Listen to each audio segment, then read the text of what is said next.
Sans plus tarder, on va ouvrir la parole de Dieu ce matin et j'étais un peu encouragé avec ce qui a pu être dit en introduction, avec un des dons spirituels où il était question de force et justement ce matin on va parler de cela, que Dieu renouvelle nos forces. Et on va aller dans l'évangile, dans le livre du prophète Ésaïe au chapitre 40, verset 28. Ésaïe, chapitre 40, verset 28.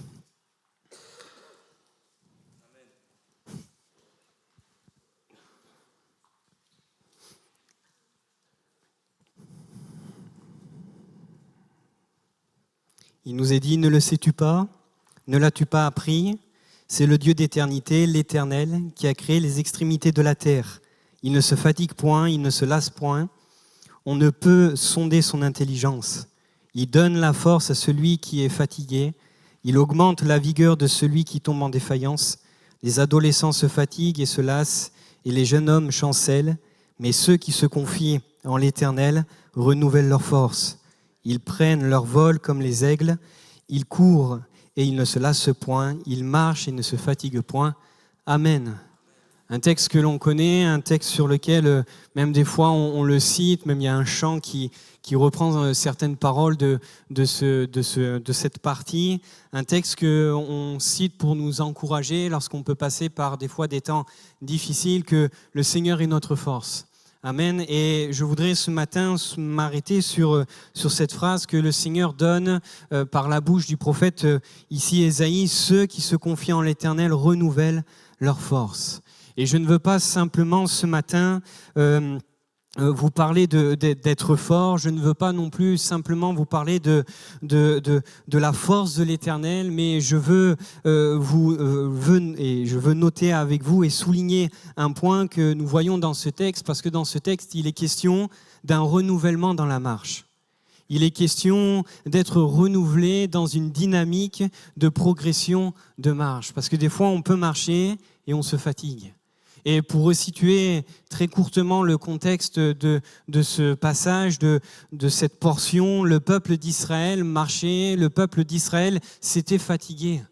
Il avait entendu Dieu lui dire et leur laisser deux promesses, celle où Dieu que le peuple allait revenir d'exil, et cette deuxième promesse que Dieu allait rétablir Israël. Et ces deux promesses étaient là dans leur cœur, ces deux promesses étaient là, et même les prophètes ne cessaient de répéter ces promesses. Mais le temps passe et la condition ne change pas. Le temps passe et les choses ne bougent pas. Et le peuple d'Israël se fatigue. Et lorsque l'on regarde même dans cette portion, les mots qui sont utilisés, les verbes et les temps qui sont utilisés dans cette portion, cela nous parle justement d'un renouvellement. Et peut-être que pour qu'on saisisse mieux ce matin cette pensée, on va faire une lecture. Alors, je ne sais pas si c'est possible d'afficher dans une autre version, dans la Nouvelle Français Courant, où il est justement question, et on retrouve cette image de celui qui est en train de marcher, celui qui progresse mais qui se fatigue. Dans la Nouvelle Français Courant, il nous est dit « Il redonne des forces à celui qui faiblit, il reprend de vigueur celui qui n'en peut plus. Les jeunes eux-mêmes connaissent la fatigue et la défaillance, même les champions trébuchent parfois. Mais ceux qui comptent sur le Seigneur reçoivent des forces nouvelles. Comme des aigles qui s'élèvent à tire d'aile, ils s'élancent, mais sans se lasser. Ils avancent, mais sans faiblir. Amen. » Et dans cette version-là, on comprend et on voit mieux cette image, cette notion du renouvellement dans la marche. Et je crois que nous avons besoin, chacun d'entre nous, et moi le premier, d'être renouvelés dans nos forces intérieures, dans la marche avec le Seigneur. On a besoin d'être renouvelés dans notre marche avec Dieu. Et je dirais que ce n'est pas juste occasionnellement, mais nous avons besoin constamment d'être renouvelés dans nos forces. Je ne sais pas si certains, vous avez déjà fait de longues marches, vous avez fait des randonnées. Les jeunes, je sais que vous en avez fait. Et si je vous dis le Pic Saint-Loup, beaucoup vont rire. Mais lorsque l'on fait des marches et lorsqu'on fait une randonnée, Si à un moment donné, on n'a pas amené ce qu'il faut pour qu'on puisse reprendre des forces, si la marche est dure, on s'affaiblit, on se fatigue et on n'y arrive plus. Et je me souviens même sur Grenoble, lorsque je faisais des randonnées, je me souviens d'une randonnée assez longue et assez dure que j'avais fait avec un collègue. Voilà, moi, j'organisais les randonnées et lui, il me suivait. Et j'avais vu un peu grand. Et on a fait une randonnée qui était... Voilà, la vue, le final était magnifique, mais il fallait souffrir un peu. Et je me souviens là que c'était tellement dur, et même après avoir pris un bon petit déjeuner, après avoir pris tout ce qu'il faut, à un moment donné, ça a commencé plutôt même à tirer un peu. On s'est fatigué, mais on avait des ressources, on avait pris du sucre, des boissons, des sodas pour nous permettre de nous rebooster parce que la marche avait été un peu compliquée et parce que l'effort était intense et à un moment donné, on s'était fatigué. Et je crois que cette image même de la marche et de la randonnée est aussi valable pour notre vie spirituelle. Elle est valable. Et peut-être dire à quelqu'un, tu as besoin, mon frère, ma sœur, que le Seigneur renouvelle tes forces. Si tu veux aller plus loin, si tu veux aller au bout de la marche, tu as besoin que le Seigneur te renouvelle de façon continuelle afin d'aller au bout et de remporter le prix, afin de pouvoir arriver jusqu'au bout de la course. Et sans cette force, c'est logique, sans ce renouvellement de cette force, c'est logique, on ne tiendra pas. Et je note qu'il y a cette notion dans la vie chrétienne d'être continuellement renouvelé. On ne peut pas atteindre la fin et arriver au bout de la course si l'on ne se renouvelle pas. Comme si on ne peut pas finir un marathon ou une randonnée assez longue si on ne passe pas par des points de ravitaillement. Il est important que nous soyons renouvelés dans nos forces et dans nos forces avec le Seigneur. Et lorsque l'on ouvre la parole de Dieu, les Écritures et nous voyons dans le Nouveau Testament cette notion, et l'apôtre Paul pourra le dire lorsqu'il s'adresse aux églises. Et j'ai relevé quelques exemples dans 2 Corinthiens, chapitre 4, verset 16, il dira « C'est pourquoi ne perdons pas courage ». Parce qu'il y a des motifs qui peuvent nous faire perdre courage. Il y a des situations qui peuvent nous faire perdre courage. Il y a des choses qui peuvent nous lasser. Il y a des choses qui peuvent nous fatiguer, qui peuvent nous épuiser. Mais Paul continue et il va dire, mais même que notre homme extérieur se détruit, mais notre homme intérieur se renouvelle de jour en jour. Et là, nous retrouvons cette idée de renouvellement. Il faut dans la marche, il faut face aux différentes difficultés, face aux choses qui pourraient nous faire perdre courage, il faut qu'il y ait un renouvellement. Et je dirais pas juste un élan, occasionnellement, pas juste quelque chose qui soit là, pas juste même l'élan de notre rencontre avec le Seigneur, de nos premiers mois avec le Seigneur, mais il faut qu'il y ait un renouvellement qui soit continuel. Il dira, Paul, dans Colossiens 3, verset 10, Paul va parler de l'homme nouveau qui se renouvelle.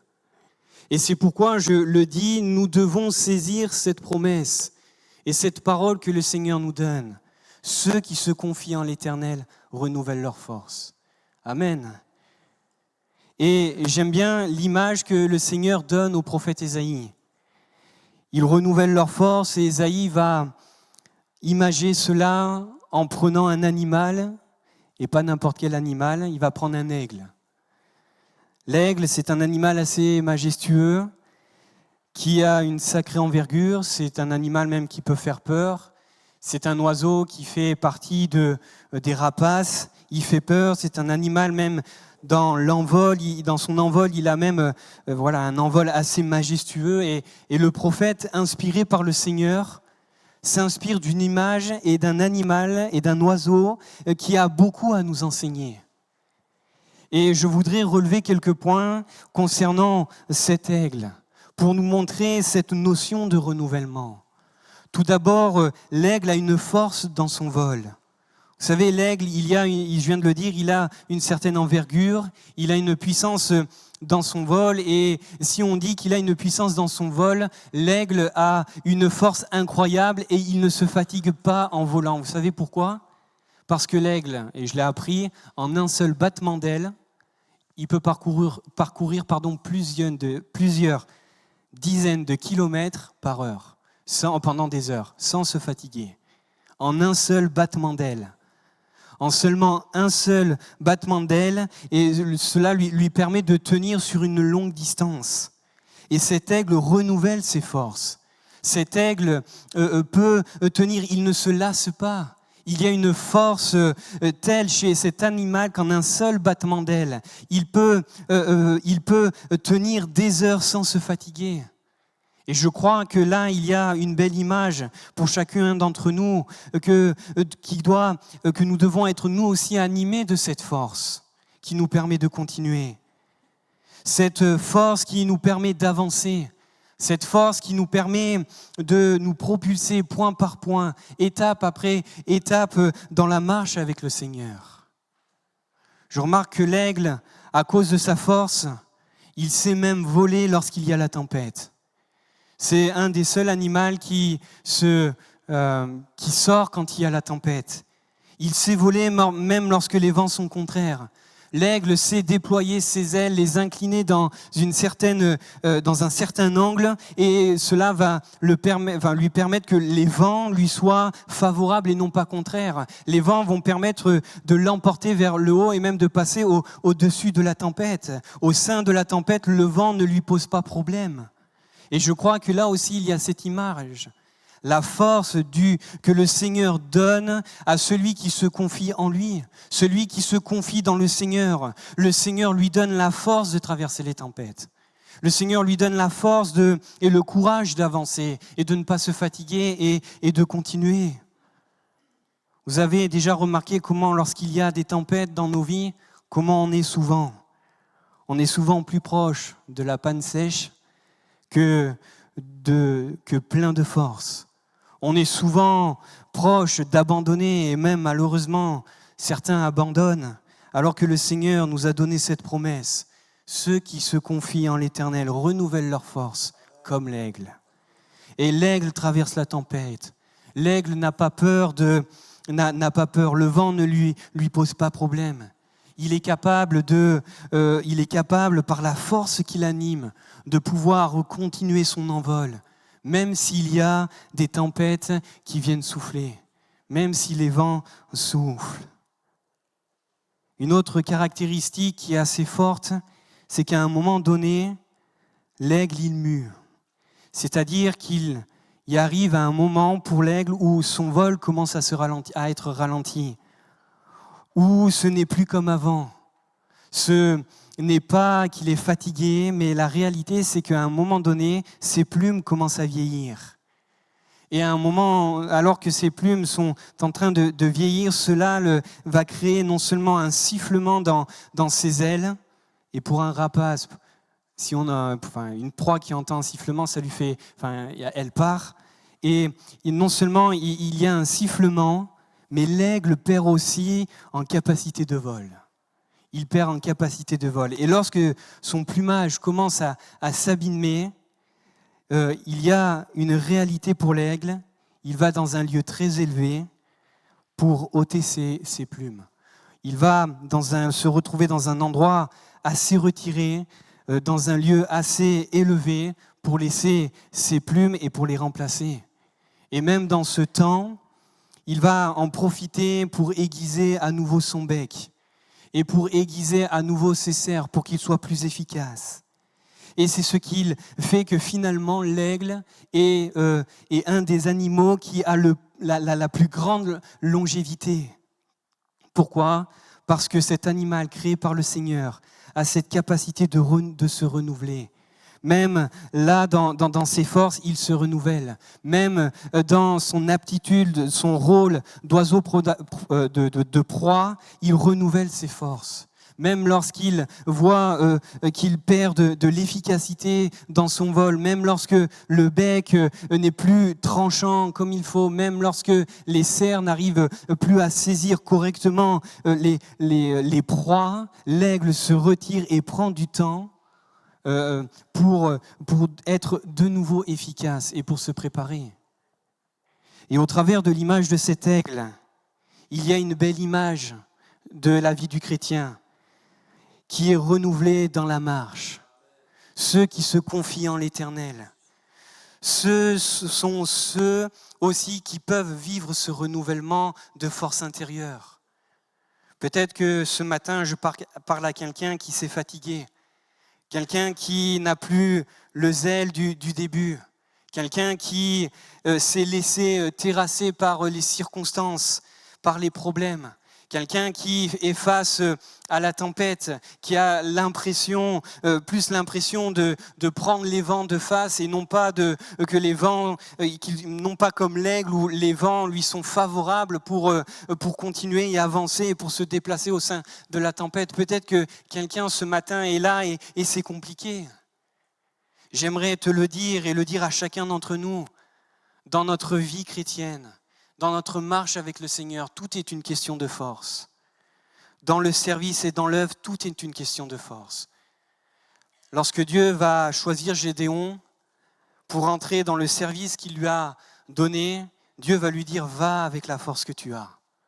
À Josué, lorsque Josué prend la suite de Moïse et qu'il est face à tous ces nouveaux défis qui sont devant lui, à plusieurs reprises, Dieu va lui dire « Fortifie-toi et prends courage ». L'apôtre Pierre, même dans 1 Pierre 4,12, lorsqu'il parle aux églises, il va dire que même concernant nos tâches, notre service, concernant notre ministère, notre marche, nous sommes censés le remplir avec la force que Dieu nous communique.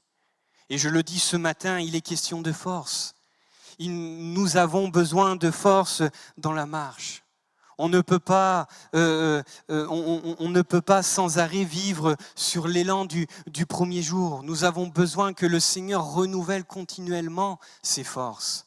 Nous avons besoin face à tout ce que nous sommes appelés à faire, face aux défis, face aux tâches qui sont là dans nos vies, nous avons besoin de nous confier. Et nous avons besoin que le Seigneur nous communique sa force. Ceux qui se confient en l'Éternel renouvellent leur force. Alors, je voudrais dire qu'il y a force et force. Et je ne suis pas en train de parler d'une force physique. Deutéronome 8, versets 17 et 18 nous dit « Garde-toi de dire en ton cœur, ma force et la puissance de ma main m'ont acquis ces richesses. » Au verset 18, il est dit « Souviens-toi de l'Éternel, ton Dieu, car c'est lui qui te donnera la force. » La force nous vient de Dieu. La force nous vient du Seigneur. Et ce matin, je le redis, je ne parle pas d'une force humaine.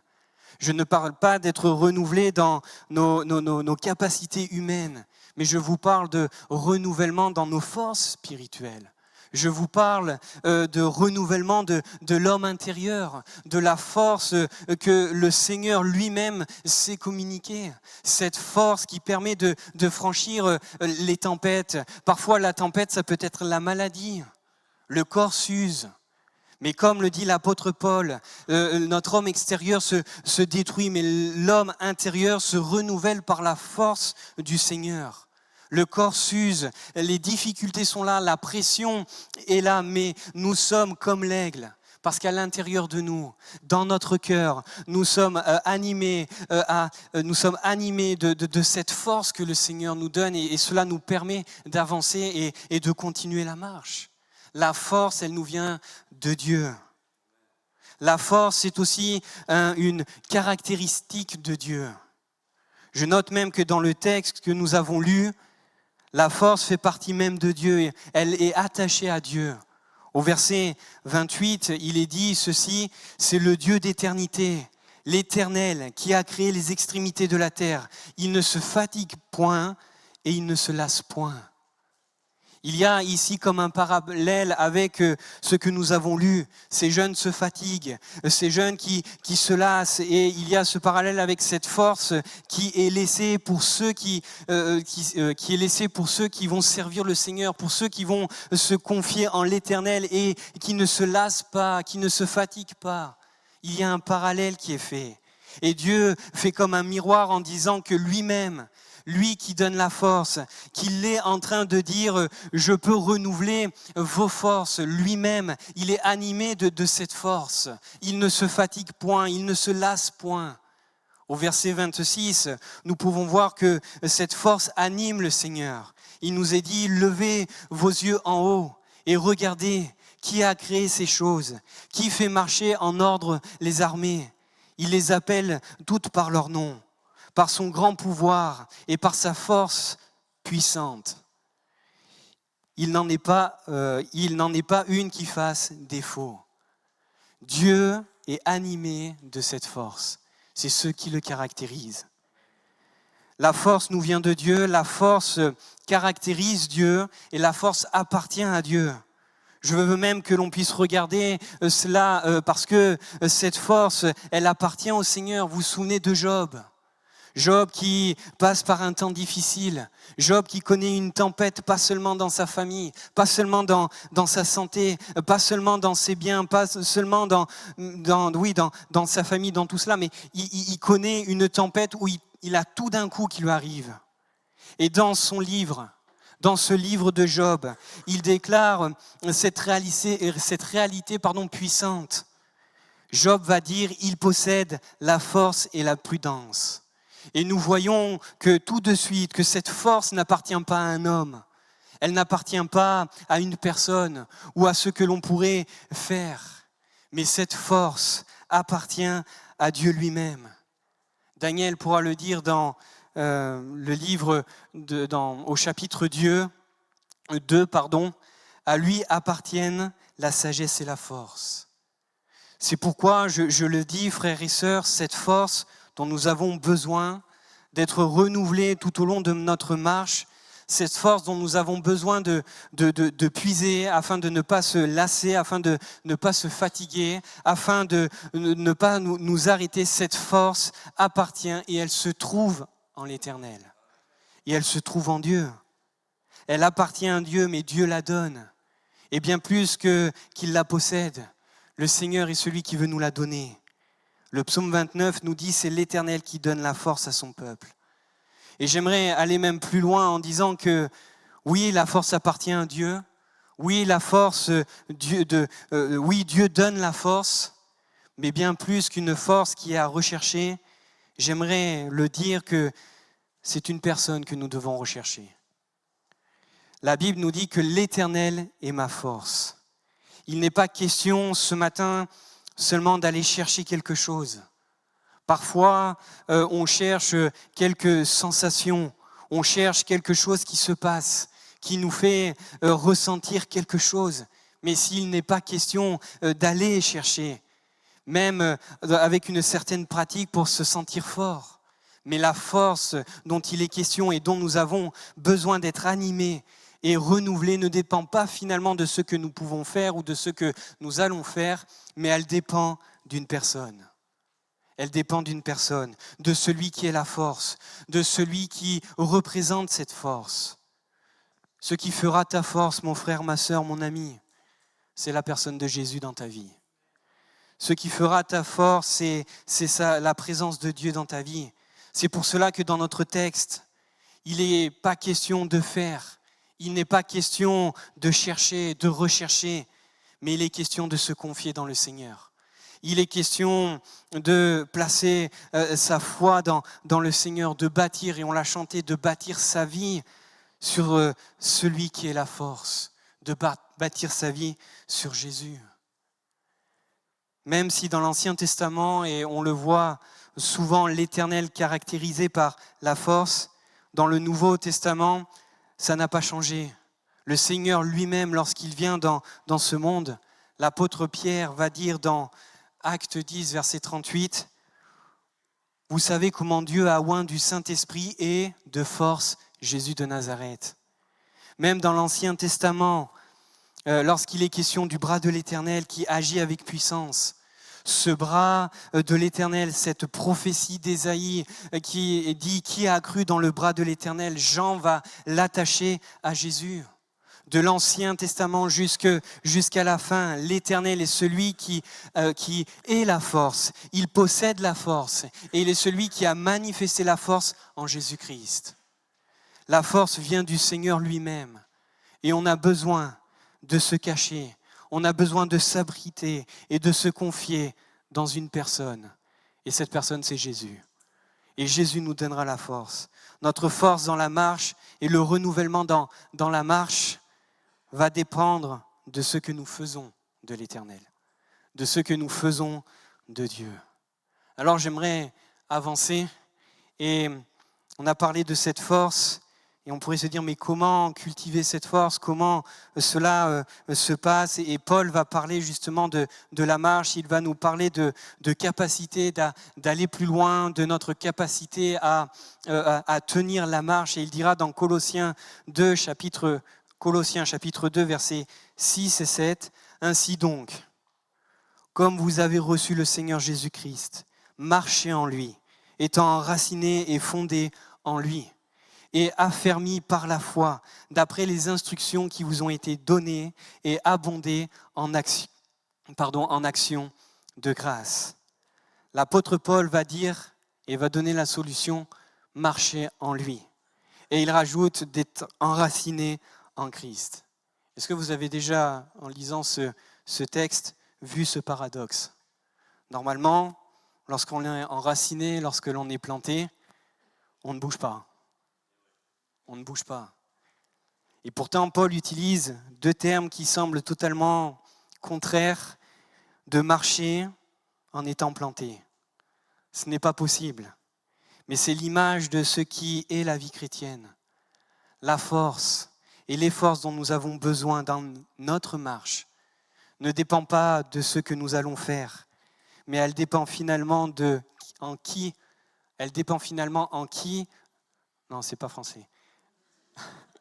Elle dépend finalement de qui. Voilà, vous avez compris. En qui on place notre foi. Elle dépend finalement en qui nous nous sommes confiés, en qui nous avons placé notre foi.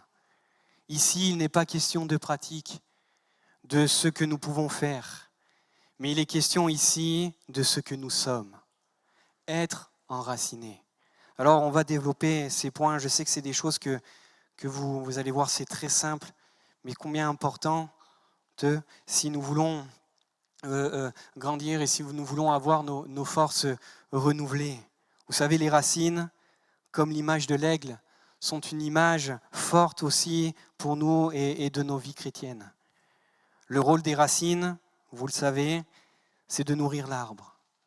Et ce qui va faire la croissance de l'arbre, ce qui va faire la force de l'arbre, c'est les racines. Plus les racines vont se développer, plus les racines vont pouvoir croître dans le sol, plus les racines seront dans un sol propice, plus les racines pourront prendre tous les minéraux que le sol possède et les amener à l'arbre pour que l'arbre grandisse. Et c'est là une belle image de ce que nous sommes censés être. Nous voulons marcher. Nous voulons aller au bout, atteindre la couronne qui nous est réservée. Nous voulons toujours voir nos forces nous renouveler, mais cela se passe en résidant se passe dans un fait d'être enraciné en Christ. Mon frère, ma sœur, tu as besoin d'être enraciné en Jésus-Christ. Faute de racines, faute d'être enraciné profondément en Christ, soit la croissance ne se fait pas, soit les problèmes de croissance apparaissent. Et c'est tellement l'image de cette marche chrétienne qui, faute de racines, faute d'être renouvelée, et ce renouvellement passe par ce dont nous allons nourrir notre âme. Faute de racines, l'arbre ne tiendra pas. Les racines sont dans un premier temps là pour permettre à l'arbre de grandir. Ce qui permet la croissance aux racines de se développer, c'est que les racines sont placées dans un bon sol. Si vous mettez du désherbant dans un endroit, les racines vont absorber ce désherbant et l'arbre va mourir. si le sol possède tout ce qu'il faut pour nourrir et tous les nutriments qui sont nécessaires à la croissance de l'arbre, l'arbre va grandir. Paul nous parle d'être en Christ et d'être enraciné en Christ. Il est question pour nous de nous enraciner sur une chose bien précise. Nous avons besoin d'être enracinés sur la parole de Dieu, d'être enracinés sur la Bible. Je vais peut-être choquer par ce que je vais dire, mais je le dis, la prédication, ce n'est pas la Bible. La prédication, ce n'est pas la Bible. Nous prêchons la Bible. Mais la prédication ne remplacera pas notre lecture quotidienne de la Bible. La Bible, c'est la Bible. Il est question d'être enraciné dans cette parole. Il faut que nous soyons nourris premièrement par la source la plus abondante que le Seigneur nous a laissée et qui permet la croissance et qui nous permet de tenir et qui permet d'être renouvelés dans notre marche. Il n'y a pas de secret. Pour marcher et arriver au bout, il faut être renouvelé dans nos forces. Et le seul moyen pour être renouvelé dans nos forces, c'est de passer du temps à lire, de passer du temps à méditer la parole de Dieu.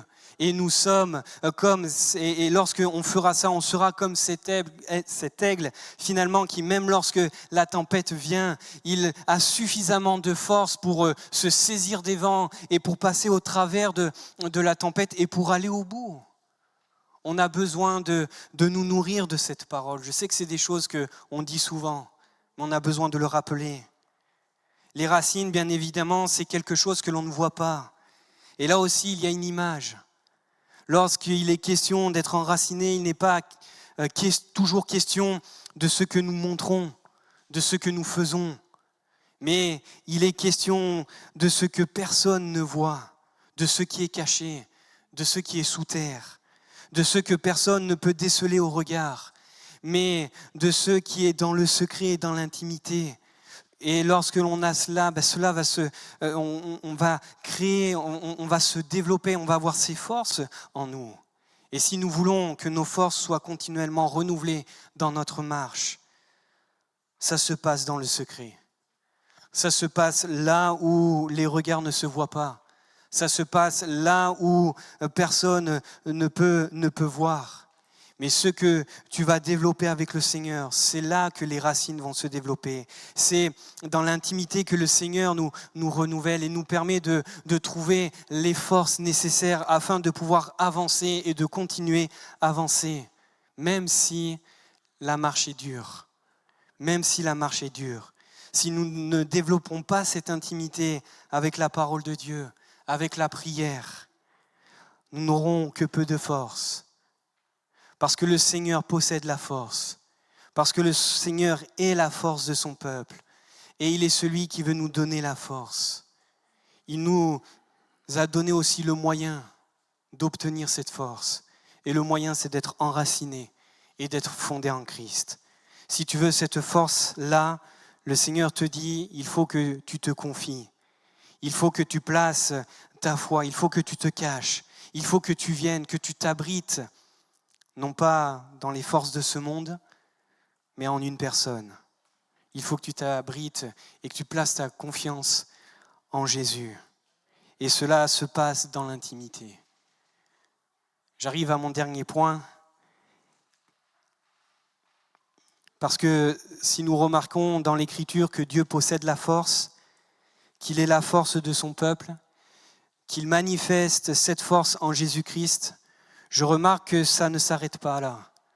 La Bible nous dit que cette force nous est donnée par l'Esprit de l'Éternel.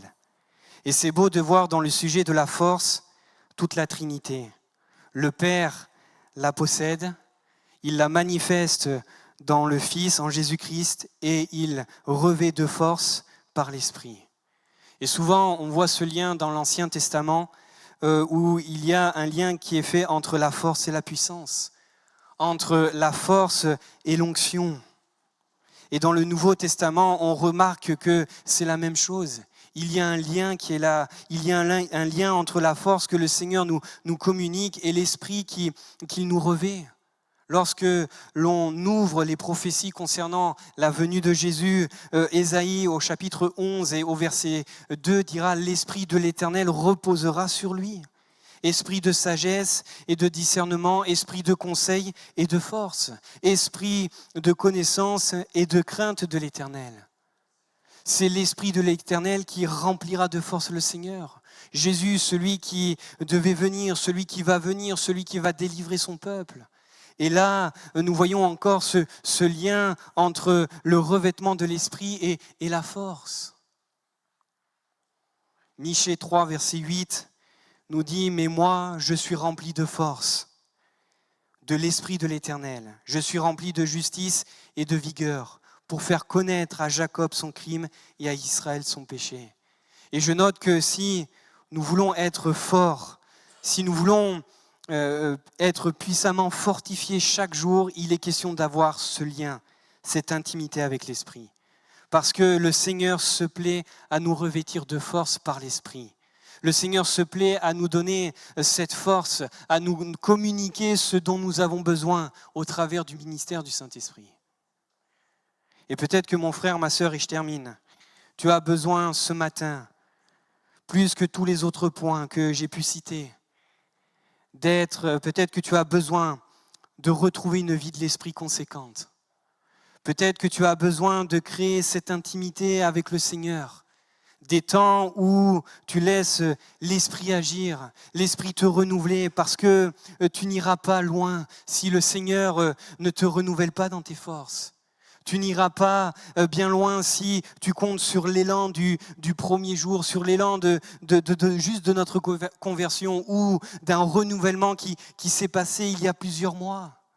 Tu as besoin pour aujourd'hui, face aux défis qui sont les tiens, tu as besoin d'être renouvelé maintenant.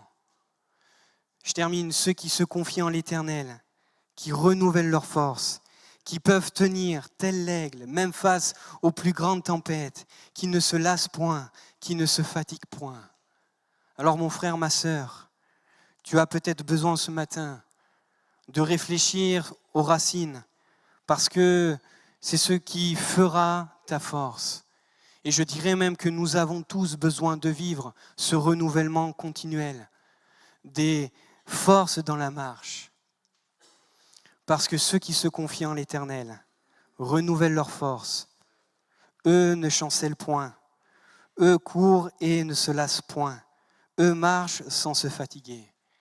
Nous avons besoin de travailler chaque jour pour que nous puissions être renouvelés dans nos forces. Amen. Notre Dieu, nous voulons te remercier pour ta parole. Merci parce que, Seigneur, tu es là et tu nous rappelles des choses. Ta parole, elle est là et elle nous enseigne. Seigneur, c'est vrai que tu es notre force. Et Seigneur, nous avons besoin d'être renouvelés continuellement de cette force pour pouvoir continuer la marche. Seigneur, nous avons besoin de cela. Parce que, Seigneur, c'est vrai que la vie n'est pas toujours facile. Mais, Seigneur, si on est animé de cette force comme l'aigle, Seigneur, on pourra résister. On pourra avancer même au sein des plus grosses tempêtes. Parce que, Seigneur, on sera enraciné et on sera fondé en toi. Merci pour tout. Amen. Amen, gloire à Dieu. Quelques secondes encore là, sous le regard du Seigneur. Et peut-être, je voudrais m'adresser à un frère et une sœur qui a besoin d'être renouvelé, comme cela a été dit. Et voilà, son être intérieur, on sait que Jésus a tout accompli. La victoire est assurée à la croix. Alléluia. La Bible nous parle d'une double onction des sacrificateurs. Ils devaient être purifiés par le sang et la victoire de Jésus était là dans leur vie, purifiée. Et puis il y avait une nouvelle onction qui était une onction d'huile et qui parle de cette vie de l'esprit. Et ce matin, afin que nous puissions aller de l'avant, le Seigneur par le Saint-Esprit veut nous communiquer tout ce qui est en lui. Amen. Afin que tu sois vainqueur, que tu aies la force face au péché, tu aies la force face au diable, tu aies la force même face à ta propre chair, et que tu puisses dire, ce n'est pas tous ces éléments contraires, ces tempêtes qui vont vaincre, mais c'est Jésus dans ma vie qui va vaincre. Amen.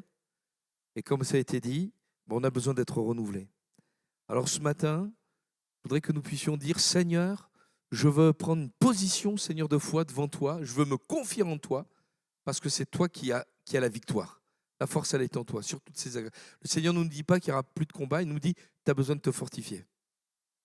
Et comme on l'a très bien entendu, et on remercie notre frère, eh bien, on veut prendre nos forces en lui, dans le Seigneur. Alléluia.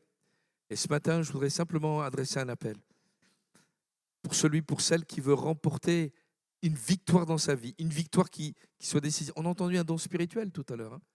Il disait, mais tu as besoin de choisir. Et tu as besoin de rester ferme aussi. Voilà. Et comment je peux faire pour rester ferme? Confie-toi en lui. Je m'adresse à des jeunes, à des ados, peut-être à des pré-ados, qui ont besoin de prendre des positions pour Jésus. Et de dire, Seigneur, je veux pas que ce soit l'immoralité qui l'emporte dans ma vie. Je ne veux pas que ce soit le mensonge. Je ne veux pas que ce soit les choses vides qui n'ont aucun sens qu'on rencontre sur les écrans, qui mangent ma vie. Je veux donner ma vie pour quelque chose qui vaut la peine. Et Seigneur, j'ai besoin d'être renouvelé, Seigneur, pour résister. Peut-être un père, une mère de famille. J'ai besoin d'être renouvelé pour amener mes enfants à Christ, pour que ma famille soit sauvée. J'ai besoin d'être renouvelé pour ne pas être entraîné par la tentation qu'il y a sur mon job. Seigneur Jésus, je veux rester ferme. Alléluia. Amen.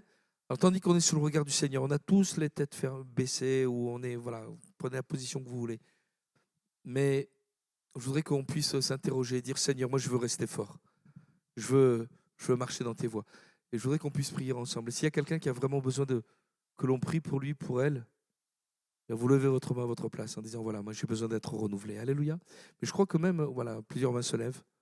Alléluia. Plusieurs mains se lèvent. Gloire à Dieu. Gloire à Dieu. Voilà, je crois que le Seigneur nous parle. Ceux qui se confient en l'Éternel renouvellent leur force. Amen. Gloire à Dieu. Je vais vous demander, moi je vais prier pour celles et ceux qui ont levé leurs mains. Mais je voudrais vous demander quelque chose aussi. Je voudrais que vous puissiez prier pour celui, pour celle qui est à côté de vous. Amen. Parce qu'on est un corps. Et l'Écriture nous dit que s'il y a un membre du corps qui souffre, c'est tout le corps qui... Alors, on a besoin de prier les uns pour les autres, afin que le corps tout entier... Vous savez, quand on boit de l'eau, j'ai appris ça, c'est l'eau qu'on boit, elle traverse toutes les cellules. Voilà, on a besoin que le corps entier soit renouvelé. Amen. Vous voulez bien que vous priez pour celui, pour celle qui est à côté de vous. Voilà, et on prie les uns pour les autres. Quelques instants, moi je vais prier pour celles et ceux qui ont levé leurs mains. Amen. On prend quelques secondes, quelques secondes. Seigneur mon Dieu, nous te rendons grâce, te bénissons, Seigneur, pour ton grand amour. Seigneur, merci pour nous avoir rappelé ces choses. Ceux qui se confient en l'Éternel renouvellent leur force. Ils prennent le vol comme les aigles. Ils courent et ne se lassent point. Ils marchent et ne se fatiguent point. Seigneur, je veux te prier pour qu'aucun ne recule, qu'aucun, Seigneur, ne chancelle. Seigneur, tu vois particulièrement les bien-aimés, Seigneur, qui ne veulent pas être pris par la défaite. Seigneur, qui ne veulent pas être pris par une tempête, par, Seigneur, oui, une défaite face, Seigneur, aux circonstances de la vie, peut-être familiales, peut-être un découragement, peut-être face à la tentation, Seigneur, face à leur propre chair, face au péché. Seigneur, mais ils veulent voir ta gloire dans leur vie. Seigneur, et nous sommes tellement heureux de te connaître. Seigneur, on l'a chanté ce matin, hommage à mon roi, gloire à ton saint nom. Seigneur, la plus belle des choses, c'est de marcher dans tes voies, mais on a besoin de victoire. Seigneur, et mon Dieu, ce matin, Seigneur, tu vois ces frères et sœurs qui prennent position pour toi et qui veulent voir ta gloire dans leur vie. Alors, tu les bénis, Seigneur. Tu les fortifies, tu les renouvelles, Père Céleste. Tu n'as pas dit que le combat cesserait, tu as dit que tu renouvellerais nos forces pour que nous tenions ferme dans le combat. Seigneur, à toi toute la gloire, Père Céleste, dans le nom précieux de Jésus.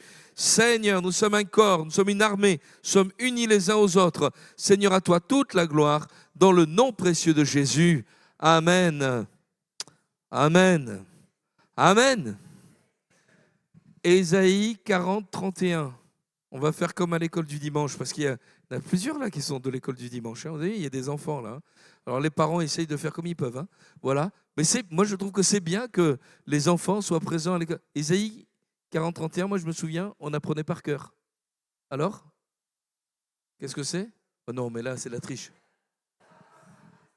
Ceux qui se confient en l'Éternel renouvellent leur force. Ils prennent le vol comme les aigles. Ils courent et ne se fatiguent pas. Ils marchent et ne se lassent point. Amen. Gloire à Dieu. La semaine prochaine, je vous interrogerai pour savoir si vous avez bien appris le verset. Amen. On le garde, on le garde. Et peut-être tout à l'heure, tu vas voir le combat. Le Seigneur t'a pas dit que tu n'aurais pas de combat. Mais le Seigneur renouvelle tes forces pour que tu dises non, je ne vais pas.